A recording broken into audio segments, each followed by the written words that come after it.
Praise the lord. ದೇವರ ಪರಿಶುದ್ಧ ನಾಮಕ್ಕೆ ಸ್ತೋತ್ರವಾಗಲಿ. ನಿಮ್ಮೆಲ್ಲರಿಗೂ ಕರ್ತನಾದ ಯೇಸು ಕ್ರಿಸ್ತರ ನಾಮದಲ್ಲಿ ನನ್ನ ಪ್ರೀತಿಯ ವಂದನೆಗಳನ್ನು ನಾನು ತಿಳಿಯಪಡಿಸ್ತೇನೆ. ಮತ್ತೊಮ್ಮೆ ಸತ್ಯಧ್ವನಿ ಎಂಬುವಂಥ ಈ ಕಾರ್ಯಕ್ರಮಕ್ಕೆ ನಿಮ್ಮೆಲ್ಲರನ್ನು ಪ್ರೀತಿಯಿಂದ ಯೇಸು ಕ್ರಿಸ್ತನ ನಾಮದಲ್ಲಿ ನಾನು ಆಹ್ವಾನಿಸುತ್ತೇನೆ.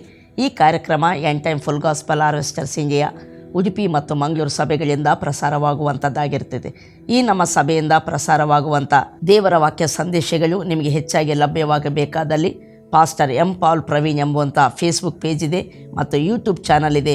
ನೀವು ಯೂಟ್ಯೂಬ್ ಚಾನಲನ್ನು ಸಬ್ಸ್ಕ್ರೈಬ್ ಮಾಡಿ, ಫೇಸ್ಬುಕ್ ಪೇಜನ್ನು ಲೈಕ್ ಮಾಡಿ, ಫಾಲೋ ಮಾಡುವಂಥದ್ದಾದರೆ ಈ ಸಂದೇಶಗಳು ಹೆಚ್ಚಾಗಿ ನಿಮಗೆ ದೊರೆಯುವಂಥವಾಗಿರ್ತವೆ. ಅಷ್ಟು ಮಾತ್ರವಲ್ಲ, ನಿಮಗೇನಾದರೂ ಪ್ರಾರ್ಥನಾ ಸಹಾಯ, ದೇವರ ವಾಕ್ಯ ಸಂಬಂಧಪಟ್ಟ ಆಲೋಚನೆಗಳು ಬೇಕಾದಲ್ಲಿ ಟಿ ವಿ ಪರದ ಮೇಲೆ ಕಾಣ್ತಿರುವಂಥ ಫೋನ್ ನಂಬರನ್ನು ನೀವು ಸಂಪರ್ಕಿಸಬಹುದು. ಪವಿತ್ರಾತ್ಮನ ಸಹಾಯದಿಂದ ಆದಷ್ಟು ಸಹಾಯ ಮಾಡಲಿಕ್ಕೆ ಸಿದ್ಧರಿದ್ದೇವೆ ಎಂಬುದನ್ನು ಹೇಳಲಿಕ್ಕೆ ನಾನು ಇಷ್ಟಪಡ್ತೇನೆ. ಹಲ್ಲೆಲೂಯಾ. ದೇವರ ನಾಮಕ್ಕೆ ಸ್ತೋತ್ರ. ನಾವು ದೇವರ ವಾಕ್ಯವನ್ನು ಕೇಳುವುದಕ್ಕಿಂತ ಮುಂಚೆ ಒಂದು ಚಿಕ್ಕ ಪ್ರಾರ್ಥನೆಯನ್ನು ಕರ್ತನಲ್ಲಿ ನಾವು ಮಾಡಿಕೊಳ್ಳೋಣ. ನಾವೆಲ್ಲರೂ ಕಣ್ಣುಗಳನ್ನು ಮುಚ್ಚಿ ನಾವು ಪ್ರಾರ್ಥನೆ ಮಾಡೋಣ. ಪ್ರೀತಿಯುಳ್ಳ ಪರಲೋಕದ ತಂದೆ ದೇವರೇ, ಯೇಸು ಕ್ರಿಸ್ತನ ನಾಮದಲ್ಲಿ ನಿಮಗೆ ಸ್ತೋತ್ರಗಳನ್ನು ಸಲ್ಲಿಸುತ್ತೇವೆ ಸ್ವಾಮಿ. ಕರ್ತ, ಈ ಸಮಯದಲ್ಲಿ ಸತ್ಯಧ್ವನಿ ಕಾರ್ಯಕ್ರಮಕ್ಕಾಗಿ ಸ್ತೋತ್ರ, ವೀಕ್ಷಿಸುವಂಥ ವೀಕ್ಷಕರಿಗಾಗಿ ಸ್ತೋತ್ರ. ಅನೇಕರು ಈ ಕಾರ್ಯಕ್ರಮವನ್ನು ವೀಕ್ಷಿಸುವಂತೆ, ನಿನ್ನ ವಾಕ್ಯವನ್ನು ಕರ್ತನೆ ತಿಳಿಯುವಂತೆ ಸ್ವಾಮಿ ಅನೇಕರನ್ನು ಕರ್ತನೆ ಜಾಯಿನ್ ಮಾಡಬೇಕೆಂಬುದಾಗಿ ನಾನು ಪ್ರಾರ್ಥಿಸ್ತೇನೆ. ಅಷ್ಟು ಮಾತ್ರವಲ್ಲ, ನಿನ್ನ ವಾಕ್ಯವನ್ನು ಧ್ಯಾನಿಸುವಾಗ ಕರ್ತನೆ ನೀನು ಮಾತನಾಡುವಾತನು, ಉಪದೇಶದ ಆತ್ಮನು ಸ್ವಾಮಿ, ತಿಳುವಳಿಕೆಯ ಆತ್ಮನು, ಜ್ಞಾನದ ಆತ್ಮನು, ನಿನ್ನ ವಾಕ್ಯವನ್ನು ವಿವೇಚಿಸುವಂಥ ಕೃಪೆಯನ್ನು ಕೊಡುವ ಆತ್ಮನೇ ನಮ್ಮೆಲ್ಲರಲ್ಲಿ ಕಾರ್ಯ ಮಾಡಯ್ಯ. ನಿನ್ನ ವಾಕ್ಯವನ್ನು ತಿಳಿದು ಗ್ರಹಿಸಿ ಅದರ ಮಹಿಮೆಯನ್ನು ಕಾಣುವಂತೆ ಪ್ರತಿಯೊಬ್ಬರನ್ನು ಬಲಪಡಿಸು. ಯೇಸು ನಾಮದಲ್ಲಿ ಬೇಡಿದ್ದೇವೆ ತಂದೆ, amen. Praise the lord. Hallelujah. ದೇವರ ನಾಮಕ್ಕೆ ಸ್ತೋತ್ರ. ದೇವರ ವಾಕ್ಯವನ್ನು ನಾವು ನೋಡಿಕೊಳ್ಳೋಣ. ಕಳೆದ ಕೆಲವು ವಾರಗಳಿಂದ ಶಿಲುಬೆಯಲ್ಲಿ ಕರ್ತನು ಮಾಡಿರುವಂಥ ಕ್ರಿಸ್ತನ ಮರಣ, ಶಿಲುಬೆಯ ಮರಣದಲ್ಲಿ ದೇವರು ಕೊಡುವಂಥ ಸಂದೇಶ, ಅಲ್ಲಿ ಏನಾಗಿದೆ ಎಂಬುದರ ಕುರಿತಾದಂಥ ಸುವಾರ್ಥ ವಾಕ್ಯ ಏನು ಹೇಳ್ತೈತೆ ಎಂಬುದನ್ನು ನಾವು ಧ್ಯಾನಿಸ್ತಾ ಬರ್ತಿದ್ದೇವೆ. ಮೊದಲನೇ ಸಾರಿ ನಾವು ನೋಡಿದೆವು ದೇವರ ಪ್ರೀತಿ ಆತನ ಶಿಲುಬೆಯ ಮರಣದ ಮೂಲಕ ಪ್ರಕಟವಾಗಿದೆ. ದೇವರು ನಿನ್ನನ್ನು ಪ್ರೀತಿಸಿದ್ದಾನೆಂಬ ಸಂದೇಶ ಶಿಲುಬೆ ಸಾರುವಂಥದ್ದಾಗಿದೆ ಎಂಬುದಾಗಿ. ಎರಡನೇದಾಗಿ ನಾವು ನೋಡಿದೆವು ಆತನ ವಾಕ್ಯಗಳು ನಿರರ್ಥಕವಾಗುವುದಿಲ್ಲ, ಆತನ ಸಂಕಲ್ಪಗಳು ಉದ್ದೇಶಗಳು ರದ್ದಾಗುವುದಿಲ್ಲ. ಆತನ ವಾಕ್ಯವು ಏನು ಹೇಳ್ತೈತೋ, ಪ್ರವಾದನ ವಾಕ್ಯವು ಅದು ನಿಶ್ಚಯವಾಗಿ ನೆರವೇರುವಂಥದ್ದಾಗಿದೆ. ಆದ್ದರಿಂದ ಆತನ ದೇವರ ವಾಕ್ಯವನ್ನು ನಾವು ನಂಬುವವರಾಗಿರಬೇಕು. ಅದು ನಿಶ್ಚಯವಾಗಿ ನೆರವೇರ್ತೈತೆ ಎಂಬುದನ್ನು ಶಿಲುಬೆಯು ಸಾರುವಂಥದ್ದಾಗಿರ್ತೈತೆ. ಮೂರನೇದಾಗಿ ನಾವು ನೋಡುವಂಥದ್ದಾದರೆ ನಮ್ಮ ಪಾಪಗಳು ಪರಿಹಾರವಾಗಿದ್ದಾವೆ. ಯೇಸು ಹೊತ್ತು ತೀರಿಸಿದ್ದಾನೆ. ಆತನ ನೀತಿ ನಮಗೆ ಶಿಲುಬೆಯಲ್ಲಿ ಕೊಡಲ್ಪಟ್ಟಿದೆ ಎಂಬುದನ್ನು ಶಿಲುಬೆಯು ಮತ್ತು ಸಾರುತ್ತದೆ ಎಂಬುದಾಗಿ ಸತ್ಯವೇದ ಹೇಳುವಂಥದ್ದಾಗಿರ್ತೈತೆ. ನಾಲ್ಕನೇದಾಗಿ ನಾವು ನೋಡಿದೆವು ನಮ್ಮ ಪಾಪಗಳು ಶಿಲುಬೆಗೆ ಜಡಿಯಲ್ಪಟ್ಟಿರುವಂಥವಾಗಿದ್ದಾವೆ. ನಮ್ಮ ಪಾಪಕ್ಕೆ ಶಿಕ್ಷೆ ವಿಧಿಸಲ್ಪಟ್ಟಿದೆ ಮತ್ತು ನಮ್ಮ ಮೇಲೆ ದೊರೆತನ ಮಾಡುವಂಥ ಅಂಧಕಾರ ದೊರೆತನಗಳು, ಅಧಿಕಾರಿಗಳು ಅಲ್ಲಿ ನಿರಾಯುಧರಾಗಿ ಮಾಡಲ್ಪಟ್ಟಿದ್ದಾರೆ, ಸೋಲಿಸಲ್ಪಟ್ಟಿದ್ದಾರೆ ಆತನ ಶಿಲುಬೆಯ ಮೂಲಕ. ಆದ್ದರಿಂದ ನಿನ್ನ ವೈರಿ ಸೋತು ಹೋಗಿದ್ದಾನೆ ಎಂಬುವಂಥ ಸಂದೇಶ ಶಿಲುಬೆಯು ಸಾರುತ್ತದೆ ಎಂಬುದಾಗಿ. ಕಳೆದ ವಾರದಲ್ಲಿ ನಾವು ನೋಡ್ತಾ ಬಂದೆವು ಏನೆಂದರೆ ಶಿಲುಬೆಯಲ್ಲಿ ಮತ್ತು ಆತನ ಸುರಿಸಿರುವ ರಕ್ತದ ಮೂಲಕವಾಗಿ, ಆತನ ಮರಣದ ಮೂಲಕವಾಗಿ ನಮ್ಮ ಪಾಪಗಳು ಪರಿಹಾರವಾಗಿದ್ದಾವೆ. ದೇವರ ಸಂಗಡ ನಮಗೆ ಸಮಾಧಾನವಾಗಿದ್ದೆ. ದೇವರ ಬಳಿಗೆ ನಮಗೆ ಪ್ರವೇಶ ಮಾಡುವುದಕ್ಕೆ ಮಾರ್ಗ ಉಂಟಾಗಿದೆ. ಆತನ ಸಮಕ್ಷಮದಲ್ಲಿ ನಾವು ಪ್ರವೇಶಿಸಿದ್ದೇವೆ. ಆತನೊಂದಿಗೆ ಅನ್ಯೋನ್ಯತೆ ಉಂಟಾಗಿದೆ ಎಂಬುವಂಥ ಸಂಗತಿಗಳನ್ನು ಕೇಳಿದ್ದೇವೆ. ಇವತ್ತು ಕೆಲವು ಸಂಗತಿಗಳನ್ನು ನಾವು ನೋಡಿಕೊಳ್ಳೋಣ. ನಾವೆಲ್ಲರೂ ನಮ್ಮ ಸತ್ಯವೇದವನ್ನು ಕೊರಂತಿದವರಿಗೆ ಬರೆದಂಥ ಮೊದಲನೇ ಪತ್ರಿಕೆ 15ನೇ ಅಧ್ಯಾಯ 1ನೇ ವಚನವನ್ನು ನಾವು ಓದಿಕೊಳ್ಳೋಣ. 1-2 ವಚನಗಳನ್ನು. ಸಹೋದರರೇ, ನಾನು ನಿಮಗೆ ತಿಳಿಸಿದ ಸುವಾರ್ತೆಯನ್ನು ನಿಮ್ಮ ನೆನಪಿಗೆ ತರುತ್ತೇನೆ. ನೀವು ಅದನ್ನು ಸ್ವೀಕರಿಸಿದ್ದೀರಿ, ಅದರಲ್ಲಿ ನಿಂತಿದ್ದೀರಿ. ನಾನು ಯಾವ ಸಂಗತಿಯನ್ನು ಹೇಳಿ ನಿಮಗೆ ಸುವಾರ್ತೆಯನ್ನು ತಿಳಿಸಿದನೋ ನೀವು ಅದನ್ನು ಗಟ್ಟಿಯಾಗಿ ಹಿಡಿಕೊಂಡರೆ ಮತ್ತು ನಿಮ್ಮ ನಂಬಿಕೆಯು ನಿರಾಧಾರವಾಗದ ಪಕ್ಷಕ್ಕೆ ಆ ಸುವಾರ್ತೆಯಿಂದ ನಿಮಗೆ ರಕ್ಷಣೆ ಆಗುತ್ತದೆ. ಇಲ್ಲಿ ನಾವು ನೋಡ್ತಿದ್ದೇವೆ, ಪೌಲನು ಹೇಳ್ತಿದ್ದಾನೆ, ಅದ್ಭುತವಾದ ಸಂಗತಿಗಳನ್ನು ಆತನು ಮಾತನಾಡ್ತಿದ್ದಾನೆ. ಅದೇನೆಂದರೆ, ನಾನು ನಿಮಗೆ ತಿಳಿಸಿದ ಸುವಾರ್ತೆಯನ್ನು ನಿಮ್ಮ ನೆನಪಿಗೆ ತರುತ್ತೇನೆ ಎಂಬುದಾಗಿ. ಹಲ್ಲೆಲೂಯಾ. ಸುವಾರ್ತೆಯನ್ನು ನಿಮಗೆ ನಾನು ಏನು ಮೊದಲು ತಿಳಿಸಿದ್ದೇನೋ ಆ ಸುವಾರ್ತೆಯನ್ನು ನಿಮ್ಮ ನೆನಪಿಗೆ ತರುತ್ತೇನೆ ಎಂಬುದಾಗಿ.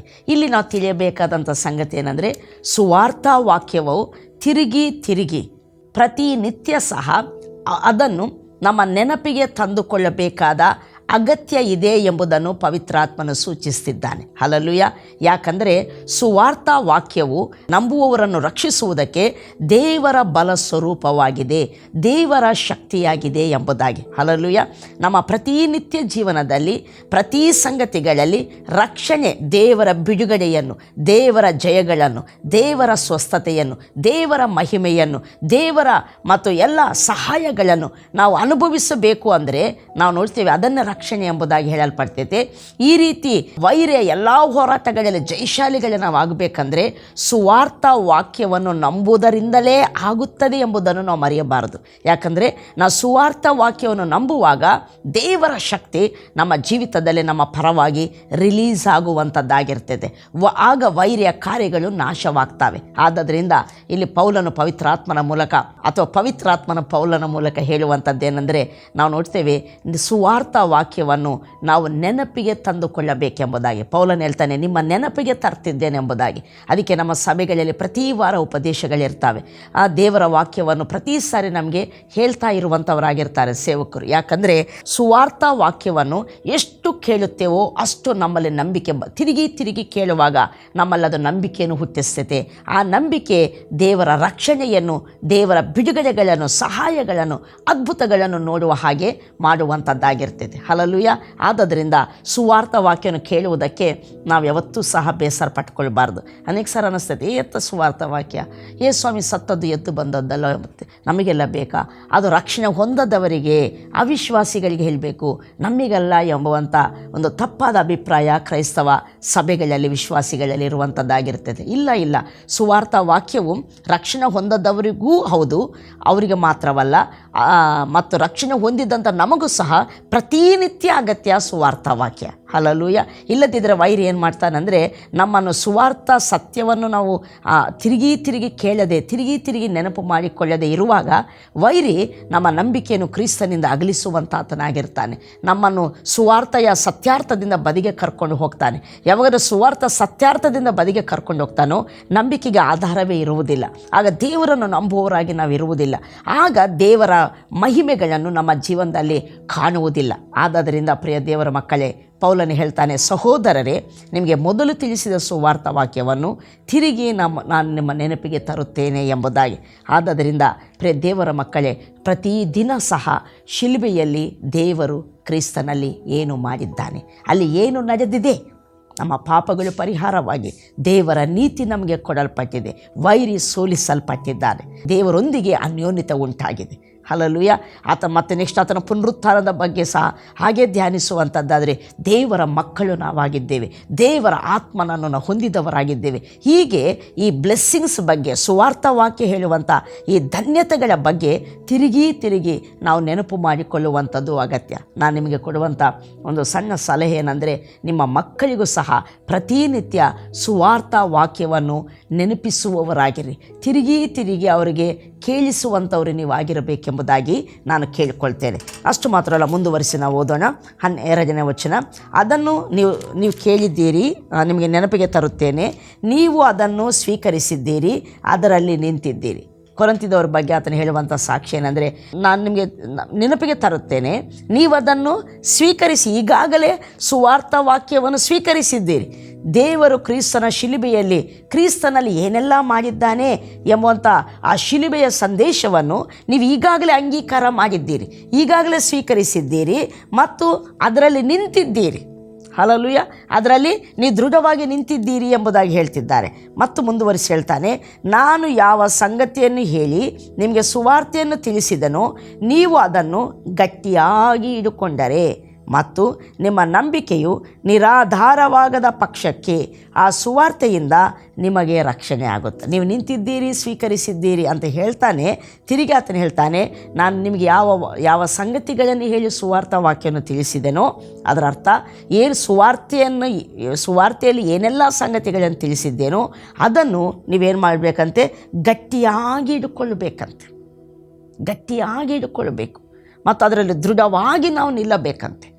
ಆಗ ನಮ್ಮ ನಂಬಿಕೆ ನಿರಾಧಾರವಾಗುವುದಿಲ್ಲ, ಅದಕ್ಕೆ ಆಧಾರ ಸಿಗ್ತದೆ. ಆಗ ದೇವರಿಂದ ನಮಗೆ ರಕ್ಷಣೆ ಆಗುತ್ತದೆ, ಪ್ರತಿನಿತ್ಯ ರಕ್ಷಣೆ. ಪಾಪ ಶೋಧನೆಗಳನ್ನು ನಾವು ಜಯಿಸ್ತೇವೆ. ಕೆಟ್ಟತನವನ್ನು ಜಯಿಸ್ತೇವೆ. ಮನಸ್ಸಿನ ಎಲ್ಲ ಕೆಟ್ಟ ಸಂಗತಿಗಳನ್ನು, ಭಾವನೆಗಳನ್ನು ನಾವು ಜಯಿಸ್ತೇವೆ. ಭಯಗಳನ್ನು ಜಯಿಸ್ತೇವೆ. ಸೈತಾನನ ಸುಳ್ಳುಗಳನ್ನು ನಾವು ಜಯಿಸ್ತೇವೆ. ಎಲ್ಲವನ್ನು ಈ ಲೋಕದಲ್ಲಿ ಪ್ರತಿ ಕ್ಷಣದಲ್ಲಿ, ಪ್ರತಿ ದಿನದಲ್ಲಿ, ಪ್ರತಿ ಗಳಿಗೆಯಲ್ಲಿ ಬರುವಂಥ ಎಲ್ಲ ಭಾಗಗಳಲ್ಲಿ ಬರುವಂಥ ಮತ್ತು ವೈರ್ಯ ಕಾರ್ಯಗಳನ್ನು ನಾವು ಜಯಿಸಿದವರಾಗಿ ನಾವು ದೇವರ ರಕ್ಷಣೆಯನ್ನು ಹೊಂದುವಂಥವರು, ಅನುಭವಿಸುವಂಥವರು ನಾವಾಗಿರ್ತೇವೆ. ರಕ್ಷಣೆ ಅಂದರೆ ಪಾಪ ಪರಿಹಾರವಾದದ್ದು. ಯೇಸುಸ್ವಾಮಿ ನಂಬಿದಾಗ ನಮ್ಮ ಆತ್ಮಕ್ಕೆ ರಕ್ಷಣೆ ಆಗ್ತೈತೆ, ಅದೊಂದು ಸಂಗತಿ. ಯೇಸುಸ್ವಾಮಿ ಈ ಲೋಕಕ್ಕೆ ತಿರುಗಿ 2ನೇ ಸಾರಿ ಬರುವಾಗ ನಮ್ಮ ದೇಹಗಳಿಗೆ ರಕ್ಷಣೆ ಆಗ್ತೈತೆ. ನಮ್ಮ ದೇಹ ಮಹಿಮಾ ದೇಹವನ್ನು ಧರಿಸಿಕೊಂಡಾಗ ಅದು ಒಂದು ಅದ್ಭುತವಾದಂಥ ಸಂಗತಿ. ಬಟ್ ಈ ಲೋಕದಲ್ಲಿ ನಾವಿರುವಾಗ ದಿನಾಲೂ ರಕ್ಷಣೆ ಹೊಂದಬೇಕು. ಪಾಪ ಶೋಧನೆಗಳನ್ನು ಜಯಿಸುವವರಾಗಿ ಅದರಿಂದ ನಾವು ರಕ್ಷಣೆ ಹೊಂದಬೇಕು. ಮತ್ತು ದೇವರ ವಾಕ್ಯವನ್ನು ನಂಬುವವರಾಗಿ ಅಪನಂಬಿಕೆಯನ್ನು ಜಯಿಸುವಂಥದ್ದು ಇದು ಒಂದು ರಕ್ಷಣೆ.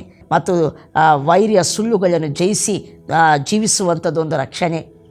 ಬರುವಂಥ ಎಲ್ಲ ಕಷ್ಟಗಳಲ್ಲಿ ನಂಬಿಕೆ ಮೂಲಕ ದೇವರ ಮಹಿಮೆಗಳನ್ನು ಕಾಣುವಂಥದ್ದು ರಕ್ಷಣೆ. ಹೀಗೆ ದೇವರ ರಕ್ಷಣೆಯನ್ನು ದಿನಾಲೂ ನಾವು ಅನುಭವಿಸುವಂಥ ಒಂದು ರಕ್ಷಣೆ ಇದೆ. ಅದಕ್ಕೆ ತ್ರಿಕಾಲ ರಕ್ಷಣೆ ಎಂಬುದಾಗಿ, ಭೂತಕಾಲದ ರಕ್ಷಣೆ, ಪ್ರಸ್ತುತ ವರ್ತಮಾನ ಕಾಲದ ರಕ್ಷಣೆ, ಭವಿಷ್ಯತ್ ಕಾಲದ ರಕ್ಷಣೆ ಎಂಬುದಾಗಿ. ಭೂತಕಾಲದ ರಕ್ಷಣೆ ಅಂದರೆ ಯೇಸುಸ್ವಾಮಿ ನಂಬಿದಾಗ ನಮ್ಮ ಆತ್ಮಗಳು ಬದುಕಿದವಲ್ಲ, ನಮ್ಮ ಆತ್ಮಗಳಿಗೆ ರಕ್ಷಣೆ ಆಯ್ತಲ್ವ, ಅದು ಭೂತಕಾಲದ ರಕ್ಷಣೆ. ಹಾಗೆ ಭವಿಷ್ಯತ್ ಕಾಲದ ರಕ್ಷಣೆ ಈಗಾಗಲೇ ಹೇಳಿದೆ, ನಮ್ಮ ದೇಹಗಳು ಮಹಿಮಾ ದೇಹವನ್ನು ಧರಿಸ್ತವೆ ಯೇಸು ಈ ಲೋಕಕ್ಕೆ 2ನೇ ಸಾರಿ ಬರುವಾಗ. ಮತ್ತು ಮಧ್ಯದಲ್ಲಿ ವರ್ತಮಾನ ಕಾಲದ ರಕ್ಷಣೆ ಏನಂದರೆ ದಿನಾಲು ಈ ಲೋಕದಲ್ಲಿ ಇರುವ ಎಲ್ಲ ಹೋರಾಟಗಳಲ್ಲಿ, ಆತ್ಮಕ್ಕೆ ಸಂಬಂಧಪಟ್ಟ ಹೋರಾಟ, ಮನಸ್ಸಿಗೆ ಸಂಬಂಧಪಟ್ಟ ಹೋರಾಟ, ದೇಹಕ್ಕೆ ಸಂಬಂಧಪಟ್ಟ ಹೋರಾಟ, ಜೀವನದಲ್ಲಿ ಬರುವಂಥ ಹೋರಾಟ, ಸಮಸ್ಯೆಗಳು ಎಲ್ಲದರಲ್ಲಿ ಸಹ ಜಯಶಾಲಿಗಳಾಗುವಂಥದ್ದು, ದೇವರ ರಕ್ಷಣೆಯನ್ನು ಅನುಭವಿಸುವಂಥದ್ದು ಅದು ಸಹ ರಕ್ಷಣೆ. ಅದು ವರ್ತಮಾನ ಕಾಲದ ರಕ್ಷಣೆ, ರಕ್ಷಣೆ ಹೊಂದುತ್ತಾ ಇರುವಂಥದ್ದು ಎಂಬುದಾಗಿ ಅರ್ಥ. ಈ ಒಂದು ವರ್ತಮಾನದ ಕಾಲದ ರಕ್ಷಣೆ ಕೊಡುವುದಕ್ಕೆ ದೇವರು ನಮ್ಮ ಬಳಿಯಲ್ಲಿ ಇರುವ ಆತನಾಗಿದ್ದಾನೆ. ಆತನ ವಾಗ್ದಾನಗಳಿದ್ದಾವೆ, ಆತನ ವಾಕ್ಯವಿದೆ, ಪವಿತ್ರಾತ್ಮನ ಸಹಾಯಕನಾಗಿ ನಮ್ಮಲ್ಲಿ ಇರುವಂಥ ಆತನಾಗಿರ್ತಾನೆ.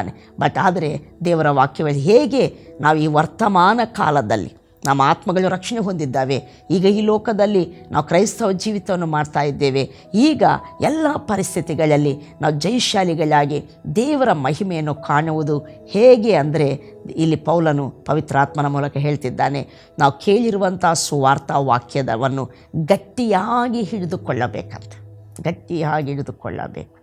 Price the lord. ದೇವರು ಕ್ರಿಸ್ತನಲ್ಲಿ ಕೊಟ್ಟಂಥ ಪಾಪ ಕ್ಷಮಾಪಣೆಯನ್ನು, ನೀತಿ ಎಂಬ ವರವನ್ನು ನಾವು ಗಟ್ಟಿಯಾಗಿ ಆ ನಂಬಿಕೆಯನ್ನು ಗಟ್ಟಿಯಾಗಿ ಹಿಡಿದುಕೊಳ್ಳಬೇಕು.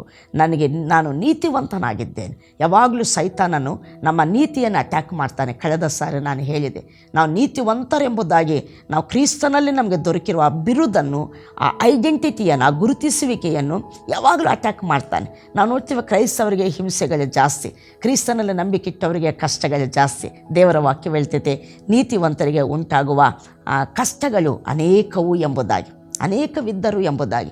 ಅದಕ್ಕೆ ಅನೇಕ ಸಾರಿ ಹೇಳ್ತಾರೆ, ಯೇಸುಸ್ವಾಮಿ ನಂಬಿದ ಮೇಲೇ ಕಷ್ಟ ಜಾಸ್ತಿ ಎಂಬುದಾಗಿ. ಯಾಕೆ ಯೇಸುಸ್ವಾಮಿ ನಂಬಿದ ಮೇಲೆ ಕಷ್ಟ ಜಾಸ್ತಿ? ಸೈತಾನನಿಗೆ ನಾವು ಟಾರ್ಗೆಟ್ ಆಗಿರ್ತೇವೆ, ನೀವು ಟಾರ್ಗೆಟ್ ಆಗಿರ್ತೀರ. ಯಾಕೆ ಅಂದರೆ ನೀನು ದೇವರ ಮಗುವಾಗಿದ್ದಿ, ದೇವರ ನೀತಿಯನ್ನು ಹೊಂದಿರುವಂಥ ವ್ಯಕ್ತಿಯಾಗಿದ್ದಿ, ದೇವರ ಸ್ವರೂಪವನ್ನು ಹೊಂದಿರುವಂಥ ವ್ಯಕ್ತಿಯಾಗಿದ್ದಿ, ಪವಿತ್ರಾತ್ಮನಿಗೆ ಆಲಯವಾಗಿದ್ದಿ. ನಿನ್ನನ್ನು ಬಿಟ್ಟರೆ ಅವನು ಪತನವಾಗ್ತಾನೆ, ಅವನ ರಾಜ್ಯ ಪತನವಾಗ್ತೈತೆ. ಆದ್ದರಿಂದ ನಿನ್ನನ್ನು ಅಟ್ಯಾಕ್ ಮಾಡಲಿಕ್ಕೆ ನೋಡ್ತಾನೆ ಅನೇಕ ಸಮಸ್ಯೆಗಳಿಂದ, ಕಷ್ಟಗಳಿಂದ. ಯಾಕಂದರೆ ಆ ಕಷ್ಟಗಳು, ಸಮಸ್ಯೆಗಳು ಬಂದಾಗ ಅವನ ಗುರಿ ಏನಂದರೆ ನೀನು ಯಾರೋ ನೀನು ಮರೆಯುವಂತೆ ಮಾಡುವುದಕ್ಕಾಗಿ, ನೀನು ಯಾರಾಗಿದ್ದೀಯೋ ಕ್ರಿಸ್ತನಲ್ಲಿ ಅದನ್ನು ಮರೆಯುವಂತೆ ಮಾಡುವುದಕ್ಕಾಗಿ, ಕ್ರಿಸ್ತನಲ್ಲಿ ದೇವರು ನಿನ್ನನ್ನು ಏನು ಮಾಡಿದ್ದಾನೋ ಅದನ್ನು ನಂಬದ ಹಾಗೆ ಮಾಡುವುದಕ್ಕಾಗಿ, ಸಂಶಯಿಸುವ ಹಾಗೆ ಮಾಡುವುದಕ್ಕಾಗಿ.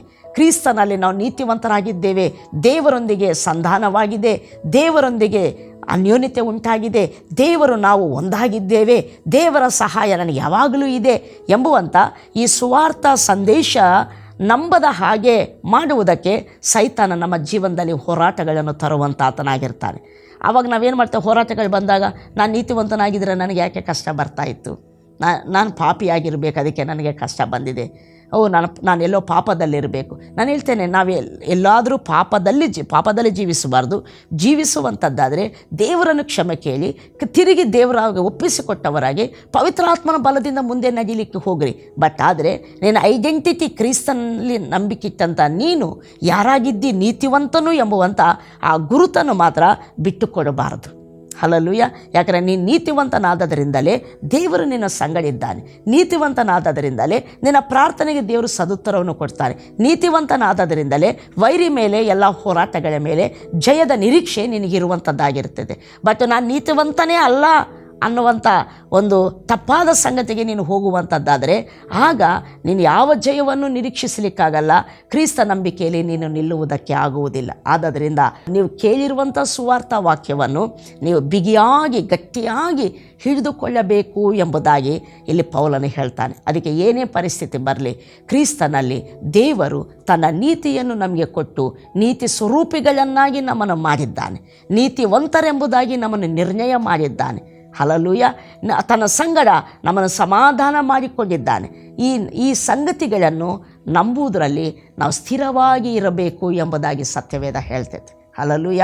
ಅಷ್ಟು ಮಾತ್ರವಲ್ಲ, ನಮ್ಮ ರೋಗಗಳು ಗುಣವಾಗಿದ್ದಾವೆ ಎಂಬುದಾಗಿ ಸತ್ಯವೇದ ಹೇಳ್ತೈತೆ. ಆತನು ಹೊಂದಿರುವ ಬಾಸುಂಡಗಳಿಂದ ನೀವು ಗುಣವಾಗಿದ್ದೀರಿ ಎಂಬುದಾಗಿ. ನಿಮ್ಮ ರೋಗಗಳನ್ನು, ಸಂಕಟಗಳನ್ನು, ಬೇನೆಗಳನ್ನು, ಕಷ್ಟಗಳನ್ನು ಆತನು ಹೊತ್ತು ತೀರಿಸಿದ್ದಾನೆ ಎಂಬುದಾಗಿ ಇದನ್ನು ನಂಬುವುದರಲ್ಲಿ ಸ್ಥಿರವಾಗಿರಬೇಕು. ರೋಗ ಬಂದ ಕೂಡಲೇ, ಕಾಯಿಲೆಗಳು ಬಂದ ಕೂಡಲೇ, ಡಾಕ್ಟರ್ಸ್ ಕೆಟ್ಟದಾದ ರಿಪೋರ್ಟ್ಸ್ ಕೊಟ್ಟ ಕೂಡಲೇ ನಾವು ಗುಣವಾಗಿದ್ದೇವೆ ಎಂಬುವಂಥ ಸತ್ಯವನ್ನು ಬಿಟ್ಟು ಬಿಡಬಾರ್ದು. ಆ ನಂಬಿಕೆಯನ್ನು ನಾವು ನಂಬಿಕೆಯಿಂದ ಅಗಲಬಾರದು. ಆ ನಂಬಿಕೆಯಲ್ಲಿ ಸ್ಥಿರವಾಗಿರಬೇಕು. ಏನೇ ಆಗಿರಲಿ, ನಮ್ಮ ದೇಹ ಏನೇ ಹೇಳಿ, ಡಾಕ್ಟರ್ಸ್ ರಿಪೋರ್ಟ್ ಏನೇ ಹೇಳಿ, ಸಿಂಪ್ಟಮ್ಸ್ ಏನೇ ಆಗಿರಲಿ, ಪರಿಸ್ಥಿತಿ ಏನೇ ಆಗಿರಲಿ, ನಾನು ಕ್ರಿಸ್ತನಲ್ಲಿ ದೇವರು ಮಾಡಿರುವ ಕಾರ್ಯವನ್ನು, ಸುವಾರ್ಥ ವಾಕ್ಯವನ್ನು ನಾನು ನಂಬುತ್ತೇನೆ. ನನ್ನ ರೋಗಗಳನ್ನು, ಬೇನೆಗಳನ್ನು, ಕಾಯಿಲೆಗಳನ್ನು ಯೇಸು ತನ್ನ ದೇಹದಲ್ಲಿ 2000 ವರ್ಷಗಳ ಹಿಂದೆ ಹೊತ್ತು ತೀರಿಸಿದ್ದಾನೆ. ಆತನು ಹೊಂದಿರುವ ಬಾಸುಜಗಳಿಂದ ನಾನು ಗುಣವಾಗಿದ್ದೇನೆ, ನಾನು ಆರೋಗ್ಯವಂತನಾಗಿದ್ದೇನೆ ಎಂಬುದನ್ನು ಇದು ಸುವಾರ್ಥ ವಾಕ್ಯ. ಇದನ್ನು ನಂಬುವುದರಲ್ಲಿ ನಾವು ಗಟ್ಟಿಯಾಗಿ ನಿಲ್ಲಬೇಕು. ಅದನ್ನು ಗಟ್ಟಿಯಾಗಿ, ಆ ಸತ್ಯವನ್ನು ಗಟ್ಟಿಯಾಗಿ ಹಿಡಿದುಕೊಳ್ಳಬೇಕು. ಅದನ್ನು ನಂಬುವುದರಲ್ಲಿ ಸ್ಥಿರವಾಗಿ ನಾವು ನಿಲ್ಲಬೇಕು. ಆಗ ಆ ರೋಗದಲ್ಲಿ ನಾವು ದೇವರ ರಕ್ಷಣೆಯನ್ನು ಕಾಣುವಂಥವರು ನಾವಾಗಿರ್ತೇವೆ. ಹಲ್ಲೆಲೂಯ. ಆದ್ದರಿಂದ ಪೌಲನು ಹೇಳ್ತಾನೆ ಪವಿತ್ರಾತ್ಮನ ಮೂಲಕವಾಗಿ, ನಾವು ಹೇಳಿರುವಂಥ ಸುವಾರ್ಥ ವಾಕ್ಯವನ್ನು ನೀವು ಗಟ್ಟಿಯಾಗಿ ಹಿಡಿದುಕೊಂಡು ನೀವು ನಂಬಿಕೆಯಲ್ಲಿ ಸ್ಥಿರವಾಗಿರಬೇಕು ಎಂಬುದಾಗಿ. ಕ್ರಿಸ್ತ ನಂಬಿಕೆಯಲ್ಲಿ ಕ್ರಿಸ್ತನು ನಮಗೇನು ಮಾಡಿದ್ದಾನೋ, ಏನು ಐಡೆಂಟಿಟಿಯನ್ನು ಕೊಟ್ಟಿದ್ದಾನೋ, ಏನು ಕಾರ್ಯಗಳನ್ನು ಮಾಡಿದ್ದಾನೋ ಅದರಲ್ಲಿ ಸ್ಥಿರವಾಗಿ ನಿಲ್ಲಬೇಕೆಂಬುದಾಗಿ. ಹಲ್ಲೆಲೂಯ. ಕೆಲವೊಮ್ಮೆ ನಮ್ಮಿಂದ ತಪ್ಪುಗಳಾಗ್ತವೆ. ನಮ್ಮ ಬಲಹೀನತೆಗಳಿಂದ, ಅಜ್ಞಾನದ ದೆಸೆಯಿಂದ, ದೇವರೊಂದಿಗೆ ಅನ್ಯೋನ್ಯ ಜೀವಿತ ಇಲ್ಲದೇ ಇರುವುದರಿಂದ ನಮ್ಮಿಂದ ದೇವರಿಗೆ ವಿರುದ್ಧವಾದ ಸಂಗತಿಗಳನ್ನು ನಾವು ಮಾಡ್ತೇವೆ. ಮನುಷ್ಯರು ವಿಶ್ವಾಸಿಗಳು ಅಥವಾ ಯಾರೇ ಆಗಲಿ, ಸೇವಕರು ಯಾರೇ ಆಗಲಿ ನಗಿಯುವಂಥವಾಗಿರ್ತವೆ. ನಗಿಯುವಾಗ ಸೈತಾನನೇನು ಮಾಡ್ತಾನೆ ಅಂದರೆ, ಆಯಿತು ನೀನು ಪಾಪ ಮಾಡಿದೆ, ಪವಿತ್ರಾತ್ಮನು ಹೋದ, ದೇವರಿಂದ ದೂರ ಆದೆ, ನಿನಗೆ ಜಯ ಇಲ್ಲ, ನಿನಗೆ ಸೈತಾನನೇ ನಾನು ಬಿಡೋದಿಲ್ಲ, ನೀನು ಸೈತಾನನಿಗೆ ಸೇರಿದ್ದಿ ಎಂಬುದಾಗಿ ಈ ರೀತಿ ಸೈತಾನನ ಶೋಧನೆ ತರ್ತಾನೆ. ಈಗ ನೀನು ಸುವಾರ್ತೆಯನ್ನು ಗಟ್ಟಿಯಾಗಿ ಹಿಡಿದುಕೊಳ್ತೀಯ, ಸೈತಾನನ ಮಾತಿಗೆ ನೀನು ಒಳಗಾಗ್ತೀಯ. ನಾನು ಹೇಳ್ತೇನೆ, ನೀನು ಮಾಡಿದ ತಪ್ಪು ಸರಿಯಲ್ಲ. ದೇವರಿಗೆ ವಿರುದ್ಧವಾಗಿ ನಾವು ಜೀವಿಸಬಾರ್ದು. ಜೀವಿಸಿದಾಗ ದೇವರ ಹತ್ರ ಕ್ಷಮೆ ಕೇಳಿಕೊಂಡು ತಿರುಗಿ ದೇವರ ಕಡೆ ತಿರುಗಿಕೊಂಡು ದೇವರಲ್ಲಿ ನೀನು ಸ್ಥಿರವಾಗಬೇಕು. ಅಷ್ಟೇ ಆಗಲಿ. ಬಟ್ ನೀನು ಐಡೆಂಟಿಟಿಯನ್ನು ನೀನು ಬಿಡಬಾರ್ದು. ನೀನು ನೀತಿವಂತನೆಂಬುವ ಸಂಗತಿಯನ್ನು ಬಿಡಬಾರ್ದು. ದೇವರ ಕ್ಷಮೆಯನ್ನು ಸ್ವೀಕರಿಸುವ ವ್ಯಕ್ತಿಯಾಗಿರಬೇಕು. Praise the lord. ದೇವರಿಗೆ ಒಪ್ಪಿಸಿಕೊಡುವ ವ್ಯಕ್ತಿಯಾಗಿರಬೇಕು. ದೇವರೊಂದಿಗೆ ಕ್ಷಮೆ ಕೇಳಿ ಕ್ಷಮೆಯನ್ನು ಸ್ವೀಕರಿಸುವ ವ್ಯಕ್ತಿ ನೀನಾಗಿರಬೇಕು. ದೇವರ ಕಡೆ ತಿರುಗಿ ದೇವರಲ್ಲಿ ನೀನು ರೈಸ್ ಅಪ್ ಅಂದರೆ ಎದ್ದು ನಡೆಯುವಂಥ ವ್ಯಕ್ತಿ ನೀನಾಗಿರಬೇಕು.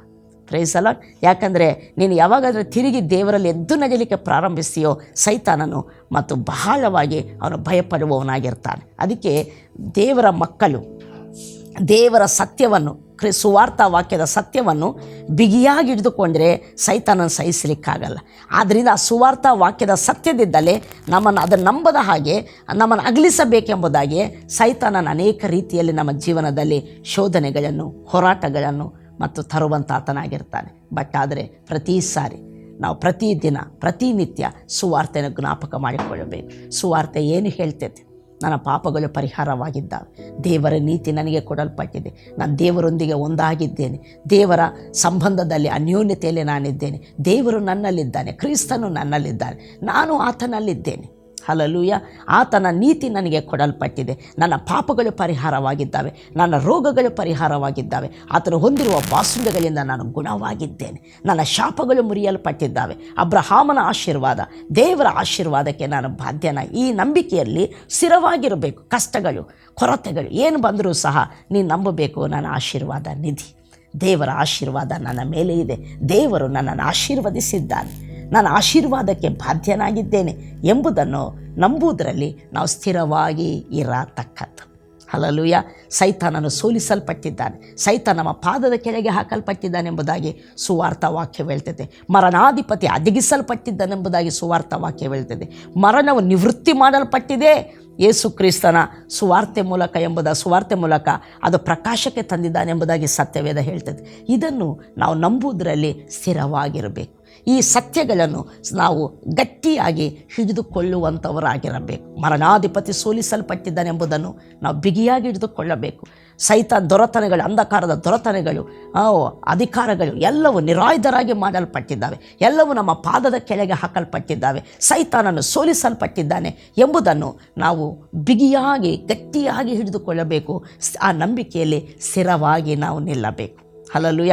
ನಮ್ಗೆ ಅಂಧಕಾರ ದೊರೆತನದಿಂದ ಬಿಡುಗಡೆಯಾಗಿದೆ, ದೇವರ ಪ್ರಿಯ ಕುಮಾರನ ರಾಜ್ಯದೊಳಗೆ ಪ್ರವೇಶವಾಗಿದೆ. ಇದು ಸುವಾರ್ಥ ವಾಕ್ಯ. ಇದನ್ನು ನಾವು ಬಿಗಿಯಾಗಿ ಹಿಡಿದುಕೊಳ್ಳಬೇಕು. ಸೈತಾನನು ಸೋಲಿಸಲ್ಪಟ್ಟಿದ್ದಾನೆ, ಅದು ಸುವಾರ್ಥ ವಾಕ್ಯ. ಅದನ್ನು ನಾವು ಬಿಗಿಯಾಗಿ ಹಿಡಿದುಕೊಳ್ಳಬೇಕು. ಸೈತಾನಿಗೆ ನಮ್ಮ ಮೇಲೆ ಅಧಿಕಾರವಿಲ್ಲ, ಇದು ಸುವಾರ್ಥ ವಾಕ್ಯ. ಇದನ್ನು ನಾವು ಬಿಗಿಯಾಗಿ ಹಿಡಿದುಕೊಳ್ಳಬೇಕು. ಸೈತಾನನ ಮೇಲೆ, ಈ ಲೋಕದ ಎಲ್ಲ ಸಂಗತಿಗಳ ಮೇಲೆ ನಮಗೆ ದೊರೆತನ ಕೊಡಲ್ಪಟ್ಟಿದೆ, ಅಧಿಕಾರ ಕೊಡಲ್ಪಟ್ಟಿದೆ. ಯೇಸು ಹೇಳ್ತಾನೆ, ಪರಲೋಕದಲ್ಲಿ ಭೂಲೋಕದಲ್ಲಿ ಎಲ್ಲ ಅಧಿಕಾರವು ನಮಗೆ ಕೊಡಲ್ಪಟ್ಟಿದೆ ಎಂಬುದಾಗಿ. ಆತನ ಅಧಿಕಾರ ನಮ್ಮದಾಗಿದೆ. ಅದನ್ನು ನಾವು ಬಿಗಿಯಾಗಿ ಹಿಡಿದುಕೊಳ್ಳಬೇಕು, ಅದರಲ್ಲಿ ನಾವು ನಡೆಯಬೇಕು, ಅದನ್ನು ನಂಬುವವರಾಗಿರಬೇಕು. ಆಗ ದೇವರ ವಾಕ್ಯ ಹೇಳ್ತೈತೆ, ನೀವು ರಕ್ಷಣೆಯನ್ನು ಹೊಂದುವಿರಿ. ನಿಮಗೆ ಆ ಸುವಾರ್ತೆಯಿಂದ ನಿಮಗೆ ರಕ್ಷಣೆಯಾಗುತ್ತದೆ. ಎಲ್ಲರೂ ಹೇಳೋಣ, ಸುವಾರ್ತೆಯಿಂದ ನಮಗೆ ರಕ್ಷಣೆ ಆಗುತ್ತದೆ. ಯಾವ ಸುವಾರ್ತೆ ಪೌಲು ಸಾರಿದ್ದಾನೋ, ಯಾವ ಸುವಾರ್ತೆ ಸಂದೇಶವು ಸತ್ಯವೇದ ಹೇಳ್ತಾ ಇದೆಯೋ, ಆ ಸುವಾರ್ತೆಯನ್ನು ನಾವು ಬಿಗಿಯಾಗಿ ಹಿಡಿದುಕೊಂಡಾಗ, ಅದರಲ್ಲಿ ನಾವು ನಂಬಿಕೆ ಇಟ್ಟಾಗ, ಅದನ್ನು ನಂಬುವುದರಲ್ಲಿ ಸ್ಥಿರವಾಗಿದ್ದಾಗ ಆ ಸುವಾರ್ತೆಯಿಂದಲೇ ನಮಗೆ ರಕ್ಷಣೆ ಆಗ್ತದೆ. ನಮ್ಮ ರೋಗಗಳಲ್ಲಿ ರಕ್ಷಣೆ ಆ ಸುವಾರ್ತೆಯನ್ನು ನಂಬುತ್ತಾ ಇರುವುದರಿಂದ ಸುವಾರ್ತೆಯಿಂದಲೇ ರಕ್ಷಣೆ ಆಗ್ತದೆ. ಎಲ್ಲ ಪರಿಸ್ಥಿತಿಗಳಲ್ಲಿ, ಎಲ್ಲ ಸನ್ನಿವೇಶಗಳಲ್ಲಿ, ಎಲ್ಲ ಹೋರಾಟಗಳಲ್ಲಿ ನಮ್ಮ ಜಯ ಸುವಾರ್ತೆಯಿಂದಲೇ ಸಿಗುವಂಥದ್ದಾಗಿರ್ತದೆ. ಅದಕ್ಕೆ ಸುವಾರ್ತೆಯನ್ನು ತಿರುಗಿ ನಾವು ಯಾವಾಗಲೂ ನೆನಪಿಗೆ ತಂದುಕೊಳ್ಳುವವರಾಗಿರಬೇಕು. ಒಬ್ರಿಗೊಬ್ಬರು ವಿಶ್ವಾಸಿಗಳು ನೆನಪು ಮಾಡಿಕೊಳ್ಳುವವರಾಗಿರಬೇಕು. ಸಭೆಗಳಲ್ಲಿ ತಿರುಗಿ ಸುವಾರ್ಥ ಸಂದೇಶವು ಸಾರಲ್ಪಡಬೇಕು. ನಮ್ಮ ಮಕ್ಕಳಿಗೆ ಸುವಾರ್ಥ ವಾಕ್ಯವನ್ನು ನಾವು ನಿತ್ಯವೂ ಅವರಿಗೆ ನೆನಪಿಸುವಂಥವರಾಗಿರಬೇಕು. ಅಷ್ಟು ಮಾತ್ರ ಅಲ್ಲ, ಸುವಾರ್ಥ ವಾಕ್ಯವನ್ನು ಬಿಗಿಯಾಗಿ ಹಿಡಿದುಕೊಳ್ಳಬೇಕು. ಅದರ ನಂಬಿಕೆಯಲ್ಲಿ ಸ್ಥಿರವಾಗಿ ನಾವು ನಿಲ್ಲಬೇಕು. ಆಗ ಆ ಸುವಾರ್ತೆಯಿಂದ ನಮಗೆ ರಕ್ಷಣೆ ಆಗ್ತದೆ, ಜಯ ಸಿಗ್ತದೆ, ಸ್ವಸ್ಥತೆ ಆಗ್ತದೆ, ಮಹಿಮೆಕರವಾದ ಜೀವಿತವನ್ನು ನಾವು ಈ ಲೋಕದಲ್ಲಿ ನಡೆಸುವಂಥವರ, ದೇವರ ಆಶೀರ್ವಾದಗಳಲ್ಲಿ ನಾವು ನಡೆಯುವಂಥವರು ನಾವಾಗಿರ್ತೇವೆ. ಪಾಪವನ್ನು ಸೋಲಿಸುವಂಥವರು, ಪಾಪದ ಶೋಧನೆಗಳನ್ನು ಜಯಿಸುವಂಥವರು ನಾವಾಗಿರ್ತಾನೆ. ನಾನು ದೇವರ ಮಗು, ನನ್ನಲ್ಲಿರುವ ಪವಿತ್ರಾತ್ಮನು ನನ್ನಲ್ಲಿರುವಾತನು ದೊಡ್ಡವನಾಗಿದ್ದಾನೆ ಲೋಕದಲ್ಲಿರುವವನಿಗಿಂತ ಎಂಬುದಾಗಿ ನಾವು ಅದನ್ನು ಬಿಗಿಯಾಗಿ ಹಿಡಿದುಕೊಳ್ಳಾಗ ಎಲ್ಲ ಪಾಪದ ಶೋಧನೆಗಳನ್ನು ಸಹ ನಾವು ಜಯಿಸುವವರು ನಾವಾಗಿರ್ತೇವೆ. ಹಲ್ಲೆಲೂಯ. ದೇವರ ವಾಕ್ಯಗಳನ್ನು ಆಶೀರ್ವದಿಸಲಿ. ನಾವು ಪ್ರಾರ್ಥನೆ ಮಾಡೋಣ. ಪ್ರೀತಿಯುಳ್ಳ ಪರಲೋಕದ ತಂದೆ ದೇವರೇ, ಯೇಸು ಕ್ರಿಸ್ತನ ನಾಮದಲ್ಲಿ ಸ್ವಾಮಿ ಕರ್ತ, ನಿಮಗೆ ಸ್ತುತಿ ಸ್ತೋತ್ರಗಳನ್ನು ಸಲ್ಲಿಸುತ್ತೇವೆ. ನಿನ್ನ ಸುವಾರ್ಥ ವಾಕ್ಯವು ನಂಬುವವರನ್ನು ರಕ್ಷಿಸುವುದಕ್ಕೆ ನಿನ್ನ ದೇವರ ಬಲಸ್ವರೂಪವಾಗಿದೆ ಎಂಬುದಾಗಿ, ಈ ಸುವಾರ್ತೆಯು ರಕ್ಷಿಸುವಂಥದ್ದಾಗಿದೆ ಎಂಬುದಾಗಿ.